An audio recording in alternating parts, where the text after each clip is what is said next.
Hello everyone, I'm Kashika Narula and today I'm going to show you a air quality index using various fit transform dataset types. So over here we have one dataset which is air quality index. As you can see, air quality index.csv. Now I have imported this file, uploaded it onto the Google Colab, and then run it and read it. So over here in the info we see that there are 11 columns: city, AQI, PM2, PM3, etc., etc.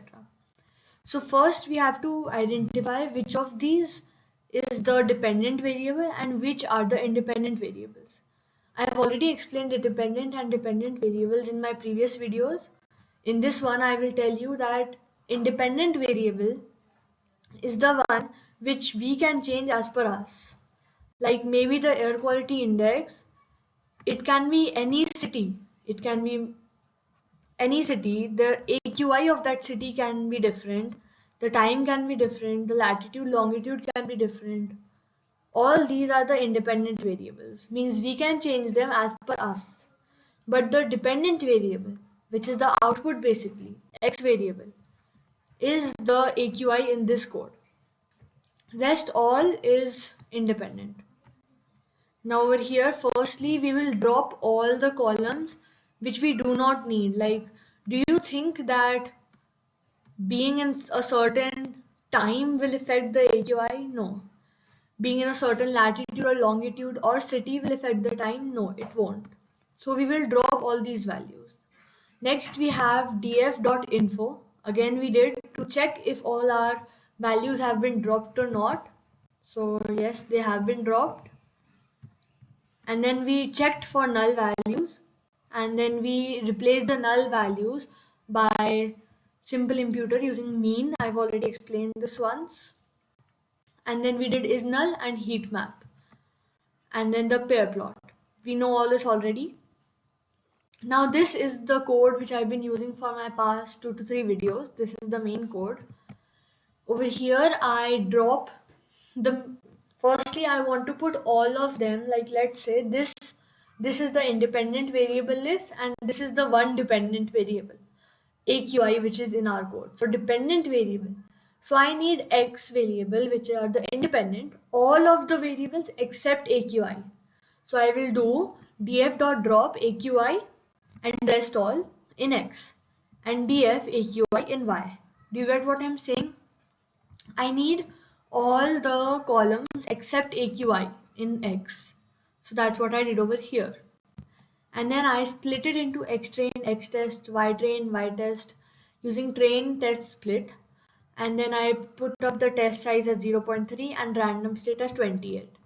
Over here, firstly, we need to import this statement from sklearn model selection import train underscore test and Lasso split. I do all my imports at one time so that in case in my future code, like maybe writing over here, somewhere I might need OneHotEncoder. So I already have it imported. So everything I've learned till now, I put it in one import list and I copy that list everywhere. So over here in this video, we'll need train, test and split. I'll copy this and paste it on my description as well, so you can go down and check.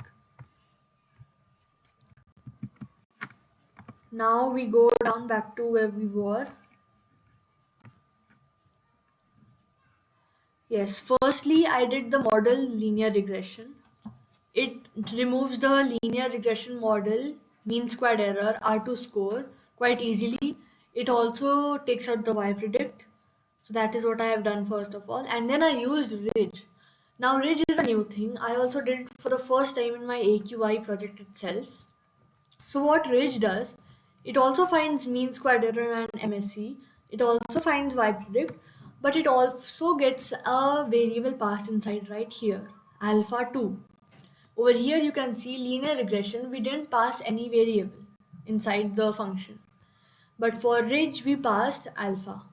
Now what alpha is in my next video, so please go to my channel, check that out as well. So firstly here we printed the mean squared error and all that. Now next is Lasso. Lasso also gets alpha, but as you can see I put a really less alpha. Like in Ridge I put an alpha equal to 2. And in Lasso, I put an alpha equal to 0.002. Now over here, I'm going to show you one more thing.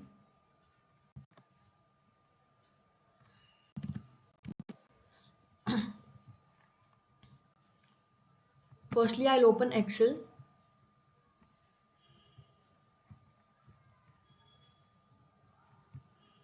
While it opens, I want you all to see that there are at least a few of these imports I've done, like Lars, and then there is HuberRegressor, Bayesian regression, and then I just sold Lasso and Ridge.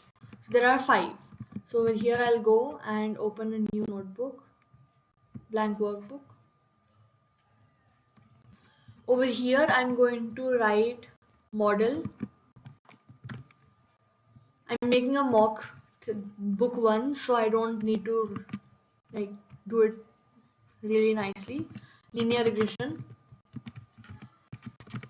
I'm just putting in the small names like nicknames. Ridge. I'll just put it over here.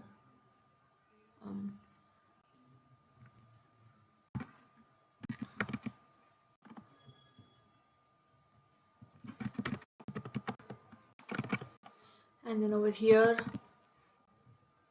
just put in black color. I don't know what happened over here.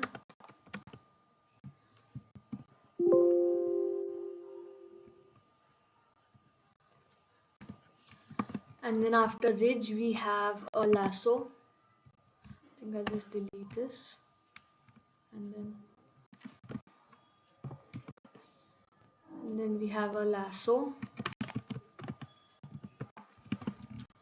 After Lasso, we have BayesianRidge. BayesianRidge is also a different type of ridge you can call. So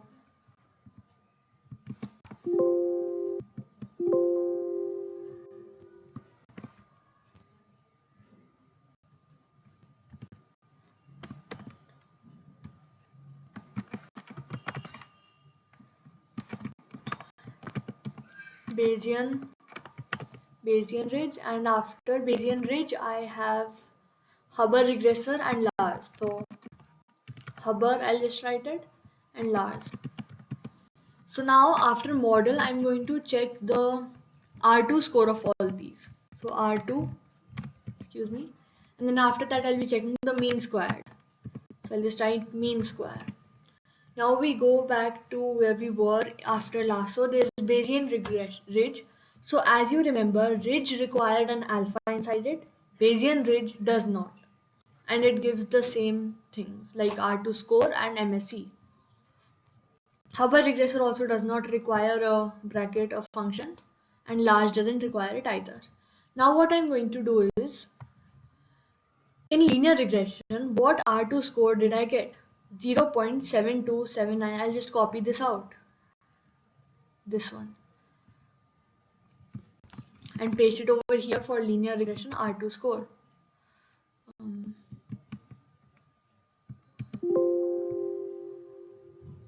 Put it in black.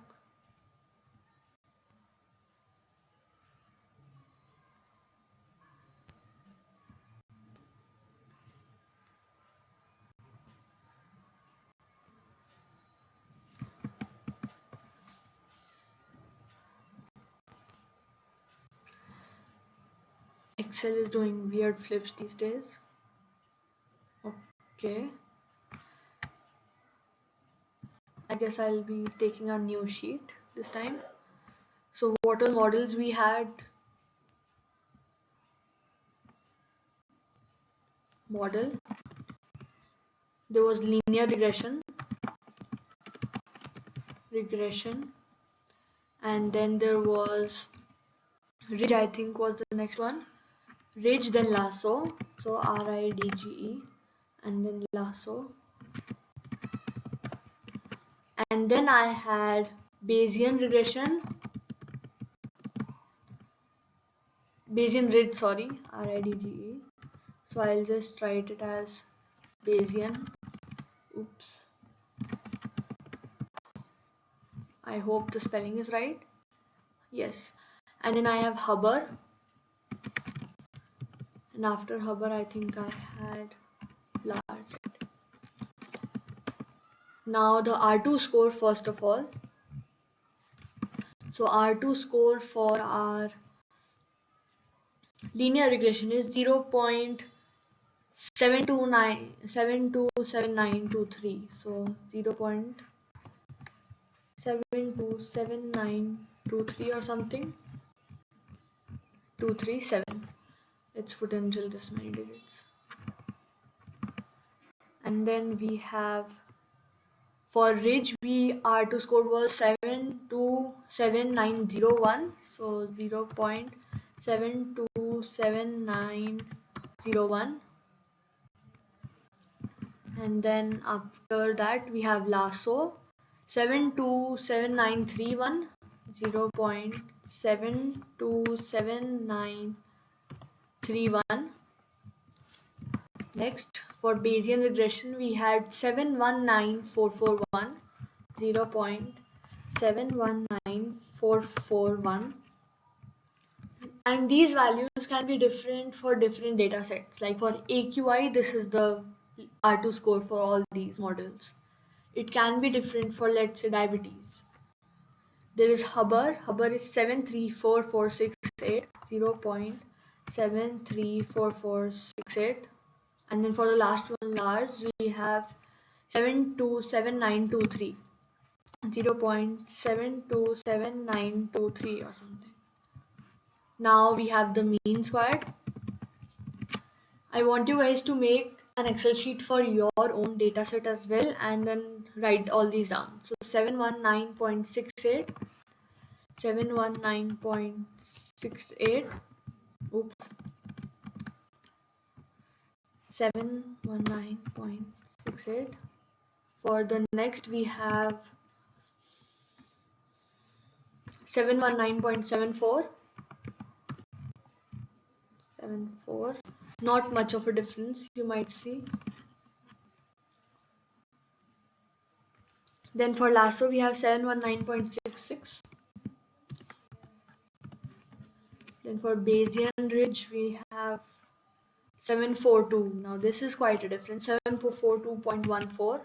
742.12. It might not be accurate. This is just a model. 702.37. Again a 0.37. Again a big hop. About 40. And for the last one, we have 719.68. 719.68. So now I want you guys to see all this code, all this table of mine, and tell me that if I wanted to use a model to find out my mean squared error, to reduce the error, to minimize the error, which one would I use? Now it is clear that for this AQI dataset, I would use HuberRegression. HuberRegression, or what was it? Yes, HuberRegressor. I would use HuberRegressor to minimize my mean squared error. Now everyone wants a less error percentage, so 702 is fine. Now for my R2 score, to maximize my R2 score, however small it might be, which would I use? So it is quite clear I would again use HuberRegressor. So all this gives me that for my code of AQI, HuberRegressor is the best. So now you might know the topic of this video. Find out which of the following model is best for AQI dataset. That is what we did right now. We compared all our linear regressor, Ridge, Lasso, Bayesian, Huber and Lars. All these 6 models I know till now, and I compared the R2 score and the mean squared error score, and I got that for my code, for my model, for my AQI dataset, HuberRegressor is the best one. So I want you guys to do yours and let me know which you found the best model for which dataset, and please do pin in the dataset as well so I can try it on my own. Thank you. Have a nice day. Like and subscribe to get more of this content.